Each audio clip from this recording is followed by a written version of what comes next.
Hello friends, मैं हूं doctor Arpana. आप सब लोगों का स्वागत है मेरे यूट्यूब चैनल में। मैं शेयर करती हूं आप लोगों के साथ कुछ हेल्थ टिप्स, साथ ही हम बात करते हैं बीमारियों के बारे में, कैसे उनके सिम्टम्स के साथ डील किया जाए एंड मोस्ट इम्पॉर्टेंटली होम्योपैथी कैसे आपको मदद कर सकती है। तो दोस्तों, आज हम लोग बात करेंगे सलाइवरी ग्लैंड स्टोन के बारे में या सियालोलिथ के बारे में। होम्योपैथी की कौन सी दवाइयाँ हैं जो आपको मदद कर सकती है और सियालोलिथ के कंडीशन में आप क्या क्या होम रेमेडीज़ का इस्तेमाल कर सकते हैं, तो इसी बारे में आज हम लोग बात करेंगे। तो चलिए, वीडियो शुरू करने से पहले अगर अभी भी आप लोगों ने मेरे चैनल को सब्सक्राइब नहीं किया तो चैनल को सब्सक्राइब करके बेल बटन को ज़रूर दबा दें, ताकि आप हमेशा अपडेटेड रहें with all the latest videos and with all the timings of the live consultations. और दोस्तों, जब भी मैं कोई वीडियो पब्लिश करती हूँ तो आप लोगों को सबसे पहले वो इन्फॉर्मेशन मिल पाए, तो उसके लिए आपको क्या करना है, चैनल को सब्सक्राइब करके बेल बटन को ज़रूर दबा देना है। तो चलिए दोस्तों, शुरू करते हैं आज का टॉपिक, सियालोलिथ या सलाइवरी ग्लैंड स्टोन।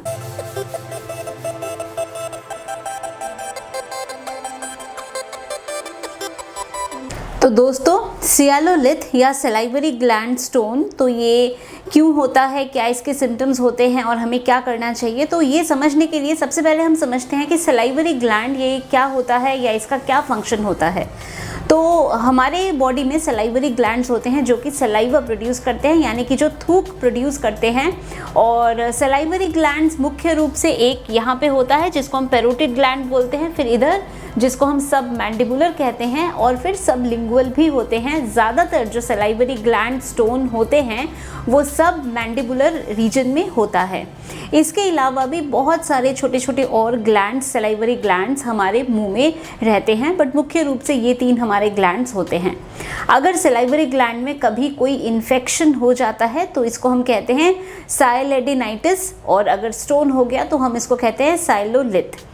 तो अब सलाइवरी ग्लैंड्स का क्या काम होता है, तो अगर अभी मैं आप लोगों को बोलूं कि आप इमेजिन करो कि आप गोलगप्पे खा रहे हो या आपके सामने गोलगप्पे हैं या जो भी आपको खाने में ज़्यादा पसंद है, ठंड है तो जलेबी है या में भी पिज़्ज़ा है, तो क्या होगा, आपके मुंह में पानी आएगा। तो ये जो मुंह में पानी आ रहा है, ये कहाँ से आ रहा है, ये सलाइवरी ग्लैंड सलाइवा प्रोड्यूस करता है, जिसके वजह से आपके मुंह में पानी आता है। तो सलाइवरी ग्लैंड का क्या काम होता है, एक तो सलाइवा प्रोड्यूस करना, तो मुंह को मॉइस्ट रखने का काम होता है।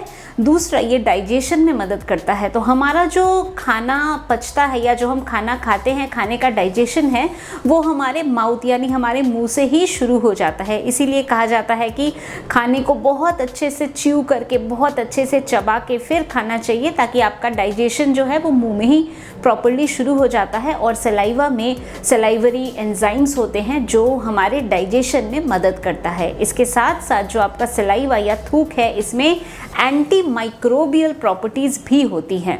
तो आप लोगों ने सुना होगा या आपने अपने नानी से, दादी से सुना होगा कि हमारा जो थूक प्रोड्यूस होता है या जो सलाइवा है, ये हमारे सेहत के लिए, हमारे हेल्थ के लिए बहुत अच्छा है। तो सुबह उठते ही आपको मुंह बिना धो के या कुल्ला नहीं करके आपको पानी पीना चाहिए, क्योंकि ये जो सलाइवा प्रोड्यूस हुआ थ्रू आउट द नाइट, ये आपकी बॉडी के लिए बहुत अच्छा है। इसमें बहुत सारी एंटी माइक्रोबियल प्रॉपर्टीज़ हैं जो हमारे सेहत के लिए बहुत ही फ़ायदेमंद होती है।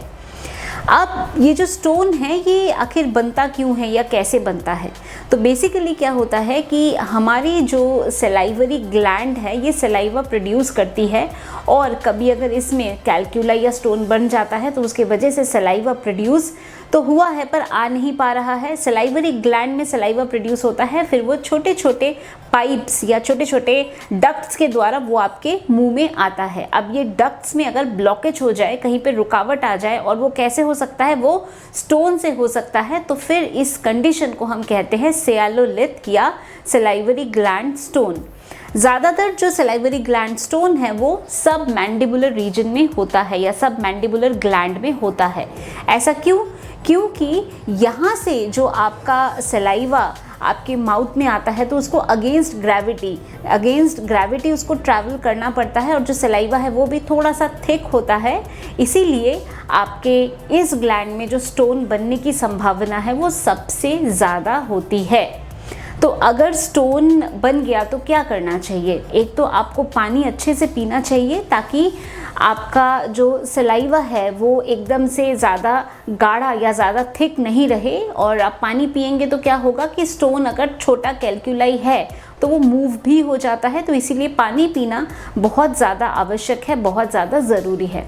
और आप क्या कर सकते हैं, आप मसाज कर सकते हैं। मसाज कैसे करना है, यहाँ ऊपर की तरफ से आपको नीचे के टुवर्ड जैसे आना है, जैसे पैरोटिड ग्लैंड में अगर है तो ऐसे करना है, सबमैंडिबुलर है तो आपको ऐसे मसाज करना होता है। तो ये भी आपको रिलीफ दे सकता है। इसके साथ साथ आप सिकाई कर सकते हैं। तो थोड़ा सा टॉवल आप गरम कर ले और टॉवल से फिर आप ऐसे टॉवल को रख के आप सिकाई भी कर सकते हैं। अगर सलाइवरी ग्लैंड में स्टोन होता है या सियालोलिथ होता है तो इसके क्या सिम्टम्स होंगे। तो सबसे पहले तो दर्द, पेन का महसूस होना, और जो दर्द है वो आपको मुंह के नीचे की तरफ दर्द आपको फील होता है। कभी हो सकता है आपको सूजन लगे, कभी नहीं रहे।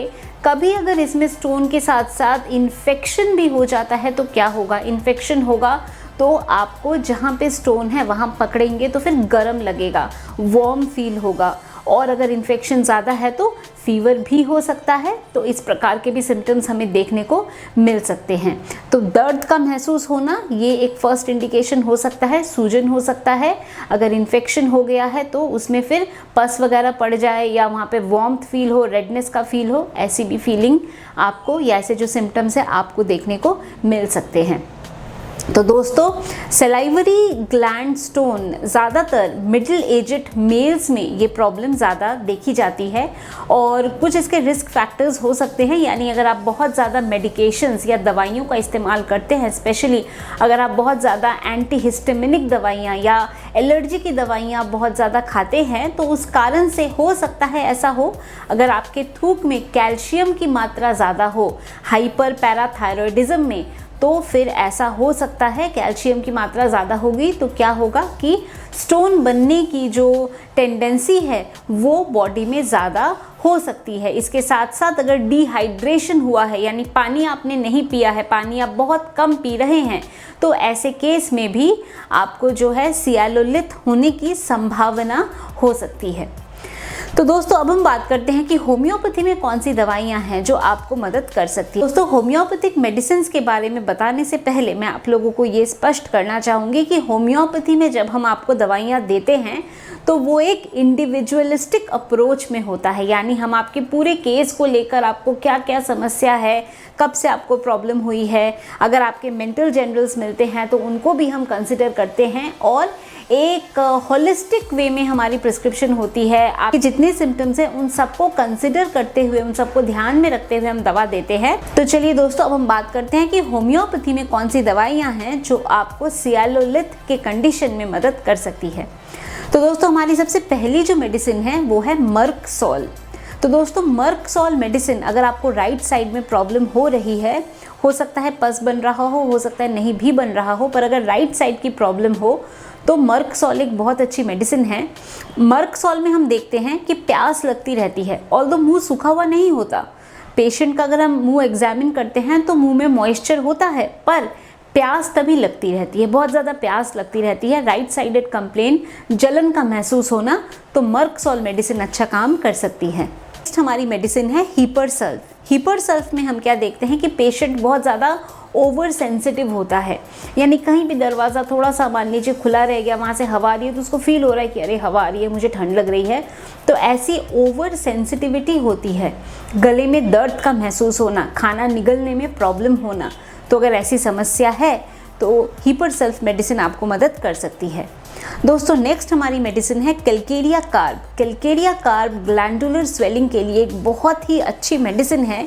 और दोस्तों, कैलकेरिया कार्ब में हम देखते हैं कि पेशेंट को पसीना बहुत ज़्यादा आता है, स्वेटिंग बहुत ज़्यादा होती है, सर पूरा पसीने से गीला हो जाता है, बॉडी में बहुत ज़्यादा पसीना आता है, और इसके साथ साथ मुंह में सावर टेस्ट, यानी मुंह का जो टेस्ट है वो एकदम से खट्टा खट्टा टेस्ट होता है, तो ऐसा फील होता है। और पॉट बेली, थोड़े से ओबीस होते हैं, थोड़े से मोटे होते हैं, ग्लैंडुलर स्वेलिंग के लिए एक बहुत ही अच्छी मेडिसिन है कैलकेरिया कार्ब, तो ये भी आप दे सकते हैं। दोस्तों, नेक्स्ट हमारी मेडिसिन है बेराइटा कार्ब। ये जो बेराइटा कार्ब दवा है ये बच्चों में और ओल्ड एज में, यानी इन्फेंसी और ओल्ड एज, ये दोनों जो एज ग्रुप है इसमें बेराइटा कार्ब बहुत अच्छा काम करती है। और दोस्तों, बेराइटा कार्ब में हम देखते हैं कि गले में जब प्रॉब्लम होती है तो कुछ भी वो सॉलिड निगल नहीं पाते हैं, खाना निगल नहीं पाते हैं, खाली लिक्विड चीज़ें वो निगल पाते हैं, बाकी कुछ भी सॉलिड निकलना हो तो प्रॉब्लम होती है, तकलीफ होती है। तो अगर ऐसी प्रॉब्लम है और निगलने में प्रॉब्लम है सॉलिड फूड, तो आप बेराइटा कार्ब कंसिडर कर सकते हैं। दोस्तों नेक्स्ट हमारी मेडिसिन है लेपिस एल्बा। तो लेपिस एल्बा में हम क्या देखते हैं कि जब ग्लैंडुलर स्वेलिंग होता है तो ऐसे केसेस में लेपिस एल्बा आपको मदद कर सकती है। जैसे कैलकेरिया फ्लोर होती है, कैलकेरिया फ्लोर दवाई के बारे में मैंने आपको बताया है, और उसमें स्टोनी हार्डनेस होता है, यानी बहुत ज़्यादा हार्ड हो जाते हैं ग्लैंड्स या बहुत ज़्यादा हार्डनेस में वो यूज़ होता है। वहीं पे लेपिस एल्बा जब आप यूज़ करेंगे या उसके इंडिकेशंस होंगे तो उसमें हम देखते हैं थोड़ा सा सॉफ्टनेस रहता है, थोड़ा सा इलास्टिसिटी रहता है, थोड़ा सा सॉफ्ट रहता है। तो ऐसे केसेस में जब ग्लैंडुलर स्वेलिंग है और थोड़ी सी सॉफ्टनेस है, वो बहुत ज़्यादा हार्ड नहीं है, तो ऐसे केसेस में लेपिस एल्बा बहुत अच्छा काम करती है। इसीलिए लाइपोमा में भी एक बहुत अच्छी मेडिसिन है। तो दोस्तों लेपिस एल्बा भी एक स्पेसिफिक मेडिसिन है जो सलाइवरी ग्लैंड स्टोन के लिए या सियालोलिथ के लिए यूज़ की जा सकती है। तो दोस्तों ये थी हमारी दवाइयाँ जो कि सलाइवरी ग्लैंड स्टोन और सियालोलिथ में आपको मदद कर सकती है। सियालोलिथ में दवाइयों के साथ साथ पानी अच्छे से पीना, डिहाइड्रेशन नहीं हो, सिकाई करना और जो मैंने आपको मसाज बोला ये करना, इससे भी आपको रिलीफ मिल सकता है। तो दोस्तों ये थी information about salivary gland stone या सियालोलिथ। मुझे उम्मीद है कि आप लोगों ने इस इन्फॉर्मेशन को पसंद किया है। तो वीडियो को लाइक करना, शेयर करना, कमेंट करना, चैनल को सब्सक्राइब करना बिल्कुल भी नहीं भूले। आप ज़रूर इस वीडियो को अपने सारे फ्रेंड्स, फैमिली, सब लोगों के साथ शेयर करें, अपने व्हाट्सएप ग्रुप में शेयर करें, ताकि ज़्यादा से ज़्यादा लोग इस बीमारी के बारे में सचेत हो सके, अवेयर हो सके, अपना बचाव कर सके और वीडियो का पूरा फ़ायदा उठा सके। दोस्तों अगर आप लोग मेरे से अपॉइंटमेंट लेना चाहते हैं तो उसकी सारी डिटेल्स आपको दी गई है। दिए गए नंबर पे आप लोग केवल व्हाट्सएप के द्वारा मैसेज भेज सकते हैं। मेरे ऑफिस से आप लोगों को अपॉइंटमेंट की सारी डिटेल्स मिल जाएगी। अगर आप लोग फ़ोन पे मेरे से बात करना चाहते हैं तो ऐप के माध्यम से वो भी संभव है। तो दोस्तों आज के लिए बस इतना ही। खुश रहिए, मुस्कुराते रहिए, स्वस्थ रहिए। Thanks for watching.